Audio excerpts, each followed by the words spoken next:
So friends, in the last video we have just started chapter number 7, Information Technology Regulatory Issues, of which we are dealing Information Technology Act 2000.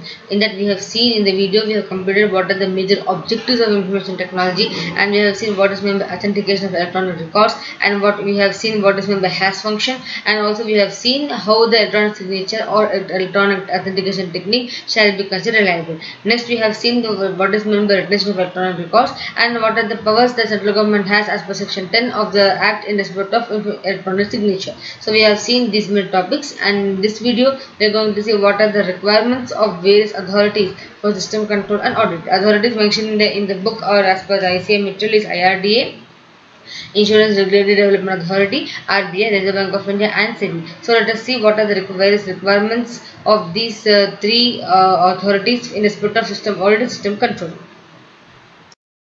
So in this section we are going to see what are the system audit requirements by these three authorities, and also system control, what they want to happen in the system. Therefore, first one being IRDA, Insurance Regulatory Development Authority. What are the system audit requirements are? First, the system must be audited once in every 3 years, and the CFO must have minimum experience 3 to 4 years who is undertaking the audit. And the second and subsequent requirement will be current auditor should not be eligible for appointment as system auditor. Then what is system control they want to have? They want of data without manual intervention, and system should be seamlessly integrated. So what they require in the ID is that the transfer of data should be without any manual intervention, and all system must be easily seamlessly integrated. Then auditor must comment on the audit trail maintained by the system. So what is the trail audit trail maintained by the system is sufficient or not for purpose of audit, the auditor has to comment on it. Then the auditor shall also ascertain that the system has separate logins for each user and maintain trail of each transaction with respect to login ID. So every login ID the trail is being maintained, and every login and auditor will ascertain, and the auditor shall ascertain that if the system is maintaining logs for separate logins, and every trade which happens with respect to that login ID is being maintained or not. This is helping understanding which type of person is trying to access what type of data.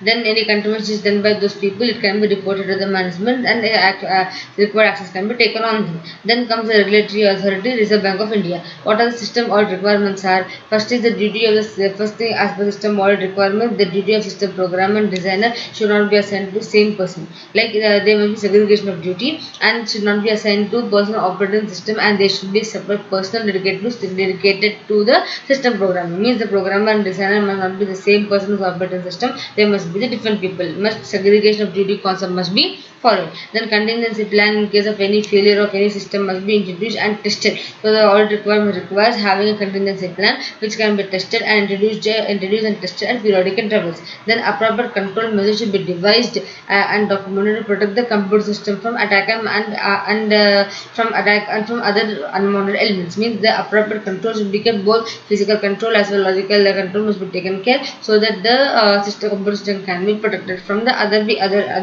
bad intended people. Then formal method of incorporating change and in the standard software is needed. Means if you want to bring any changes in the current software, a formal method must be kept in place. Then formal method means preparing a document, taking approval, sign off, and then doing the changes. Then ensuring the institution system of internal control operates effectively is the responsibility of the board of management. So board of management must ensure that the internal controls function appropriately. Then annual review of the IS audit policy is always required. Every year you need to audit the IS policy for the organization or for the bank. The bank are required to conduct a quality assurance at least once in every 3 years. So other than the internal audit and external audit, one quality assurance audit must be conducted by the bank for every once in 3 years. So this is the audit requirements.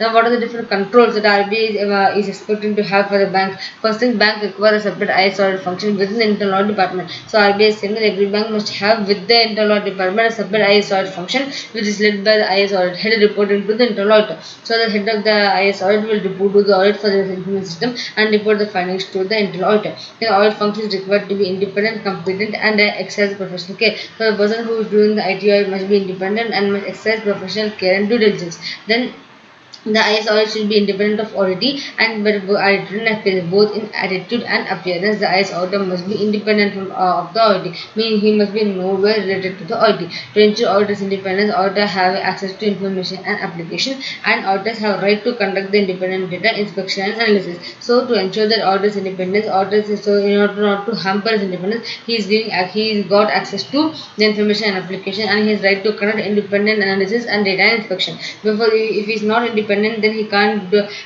do the inspection proper manner. Therefore, he is required to be independent of the auditing. Then IS auditor should be professionally competent, have knowledge, skills, training, and relevant experience. So, for auditing the bank intercontrol system, bank IS auditing, the auditor must have professional competence, have skills and knowledge required, which is relevant for the purpose of conducting the audit. Then critical IT general controls such as data center controls and processes and critical business applications have financial and compliance implication need to be subjected to ISR at least once in a year. What does it mean? It means critical IT general controls as well as critical business applications which is having the link with financial and compliance implication. It needs to be subjected to ISR once in a year. Means once in a year, at least once in a year, you must conduct the audit of critical IT general controls and critical business application. Then IS audit should also cover branches with focus on large and medium sized branch. So it should not be done only on the main branch. It may be done only also on the small branches and medium-sized branches. Then testing the controls on new development system before implementing them into the environment. So before implementing the system into the environment, test the controls if they are placed or not. A post and also after implementation, a post-implementation review of application control should be carried out to confirm that the controls are designed implemented are working appropriately. So in implementation the testing must be done, and post implementation also the testing must be done. Then a review of process to ensure data integrity after implementation of new application. So after you introduce a new application, a review must undertake the review process to ensure that data integrity is sufficiently maintained. The new system is not posing any threat to the data integrity. Then IS auditors may validate IT risks before launching a product or service. So these people will discuss with the management and then see what kind of risk is being emerging, and then taking into consideration this risk and recovery method, they will reduce they may validate the IT. They may validate the IT risk and then release the product or service. Then what they will do, they even discuss with the management for any disagreements with the implementation and take their viewpoints also into consideration. So this is regarding RBI in system audit, system control.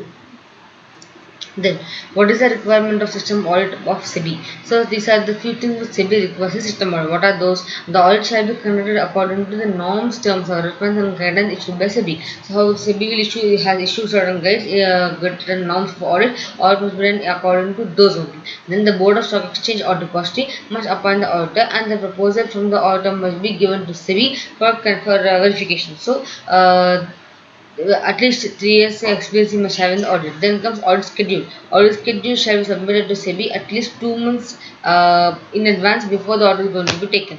Then the scope of audit may be even extended by SEBI. If there is one verification of the scope, the SEBI may add or delete the scope. Then audit has to be conducted and the report has to be submitted to the auditor. So auditor will conduct the audit and give the report to the stock exchange and depository, and this report must have specific what are the compliance and non-compliance issues done by the audit must be specifically mentioned. Therefore, the report should mention both the compliance and non-compliance issues and also observations and scope for improvement of the auditor as seen by him. So, what are the auditor, what areas the auditor thinks that it requires compliance or requires observation or requires more scope, that must be added in the report by the auditor. Then the audit management provides their comment upon the non-conformity and observation. So, what are the non-compliance part the auditor highlighted in his report? The the management will try to understand and address those non-conformity observation to the SEBI. So these are the few of the requirements of system audit requirements of SEBI. Then what are the system control? Along with the audit reports of exchanges and depositories are advised to submit one more report called as MDCO certification to satisfy the requirements, saying that the security and integrity of the IT system are intact. So the managing director and CEO of the company must provide certification along with the audit report that the systems and security integrity are very much along in line. Then proper audit trail for upload, modification, download of KYC data is to be maintained. So proper the auditor must be there so that the KYC data what all requires requirements of the what are the uploads and modifications done to the KYC data, it must be easily reflected in the audit trail. So these are the system controls requirements of SEBI. Okay, then you will be aware that if insurance regulatory development authority for that they will do even they have even their own investment activity, so that they will be kept as they will be having investment activity, they will be having activity relating to what activities they do. They even take the premium, collect the premium, start the policy, and what do you say, satisfy the claims as when they are raised. So these activities are done by the insurance companies. So what are those areas which must be checked with the auditor as per the IRDA before start of the audit of insurance company? So there are few points which the auditor must keep in mind before starting of the audit of the insurance company, which is required as per IRDA. Let us look into that now. So friends, as per IRDA, few points must be checked as a part of the audit. What are those? First thing, location from where the investment activity is conducted. Means every investment is done after approval at head office, or does the branch offices has some and capacity on their own to invest certain areas. So what is the location from where investment activity is being conducted? Then ID application which is used to manage the insurer investment portfolio. So what are those ID application information technology application which will be helping in managing the investment portfolio of the insurer? Then obtain system layout of IT and network infrastructure, means have a plan, the flow chart of how our systems information technology is being architected or being spread out. Then our systems and applications hosted central location or at different office. So where the either central location has the system application, or is it located in different office? Then previous audit report and open issues which are unresolved. What are the internal circulars and guidelines of the insurer? Then how is the standard operating procedure and are they following the standard operating procedure? Then list of new products and first introduced within the period under review along with IRDA approval. Means if they want to invest in particular security, are they taken proper approval from the IRDA, and what are the new products which are introduced by the insurer for the client? Products like it can be endowment policy with the accidental cover, or single premium policy with health insurance, like that. Then script-wise details of all investment fund were classified as per IRDA guidelines held on the date. So on the date of audit, each list of investment script-wise list means each different. Suppose if they have invested in 5 stocks, so what are the different 5 companies in which they have invested, and also fund wise if they suppose they invest in mutual fund. So every fund was how much is the investment being done, and is the investment done as per the IRDA guidelines. Then IRDA correspondence file, circulars and notifications issued by IRDA. Then IT security policy, what are the policies that the company is actually having. Then business continuity plan, if any contingency arises, does the organization has the continuity plan in place. Then network security report as per ITSS. So pertaining to the ITSS, what is the network proper security controls being taken, security reports being taken or not. So these are the few points which the auditor must take into consideration while doing before the start of audit, and these are requirements which are required by the IRDA. Now what are SEBI requirements, SEBI audit report norms? What does SEBI needs? The SEBI says that the system audit report and compliance status should be placed before the governing body of stock exchange. Okay, so and this governing body along with its comments and this governing body will place that report along with the comments to the SEBI. So SEBI says that the auditor, when you complete the audit, give a report, give the report to the board of directors, the governing body of the stock exchange or of depository. They will address the non-conformities and they'll give their comments. So they will submit to me, that is to SEBI, the audit report along with the comments on the place in the areas where auditor has raised a query. Then the audit report should have explicit coverage of major area. So that SEBI's terms of reference, what are the areas mentioned in the terms of reference, auditor must have explicit coverage of those areas, or must also indicate any non-conformity or observation. So in those terms of reference area, if there is any non-conformity, the audit report must mention it. And for each section, auditors will also provide qualitative input. It is not just doing the audit and saying right or wrong. He must give the actual qualitative input about ways to improve the process based upon the best industrial practice observed. So the auditor in his report must cover the terms of major areas of terms of reference very explicitly, and must indicate non-conformities to those aspects, and he must also provide the qualitative input about ways to how to improve the process based upon the industry best practices. Then SEBI auditor selection of, what are the auditor selection of SEBI? These norms must be followed by the stock exchange and the depository in order to appoint an auditor. What are those? Auditor must have minimum 3 years of experience in the IT audit of security industry. So minimum experience should be 3 years. Then it can be with any of them, like it can be the stock exchange or clearing house or depository. He must have overall 3 years of experience in IT audit of security industry participants. Then the auditor must have experience in direct access to experienced resources in the areas covered in terms of reference. He must have a direct access. He must have experience and direct access to the experienced resources in the areas covered in terms of reference. Terms of reference may cover 3-4 areas, so that the auditor must have his experienced resources working for the terms of reference. Then the resources must have English recognized certification as SEMA, CISA, etc. So what does the point say? The auditor must have the equal. He must be able to get those resources which are required for the audit and for which are required for the auditing of those areas mentioned in terms of reference. And he must have industry recognized certification like CISA, SEMA, etc. in his as a qualification. Then the auditor must have IT audit governance framework and a process conforming to industrial practice such as corporate. So he must have what is IT. He must have and he must have knowledge and even also application capacity of having IT audit governance framework and processes conforming to industrial practices like COBIT. Means COBIT is the industry framework which will say how the investment, how the IT framework must be and how the system must be arranged. So COBIT is a it will show is technology which show how the system must be governed. So auditor must have an access to the IT audit and governance framework and also the industrial best practices. Then comes the auditor must not have any conflict in conducting a fair and objective independent audit of the exchange depository. So he must not have any objection like he must not have any interest in in the stock exchange,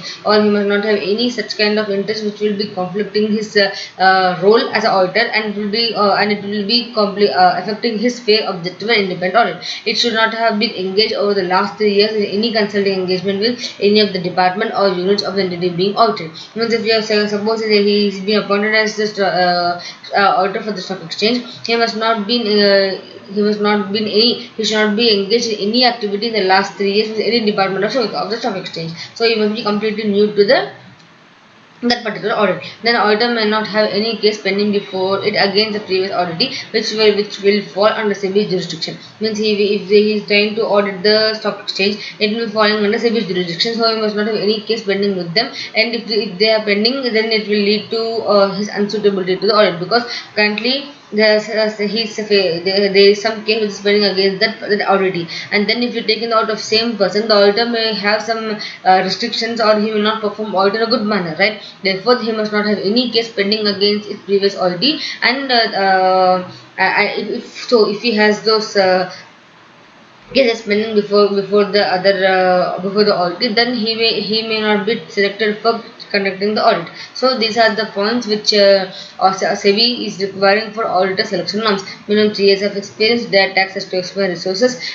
should have an IT audit and governance framework in hand. Then he must not have any conflict with any in conducting fair, objective and transparent and independent audit. And in any cases pending, auditor may not have any case pending against the previous auditee which may affect its competence for being an auditor.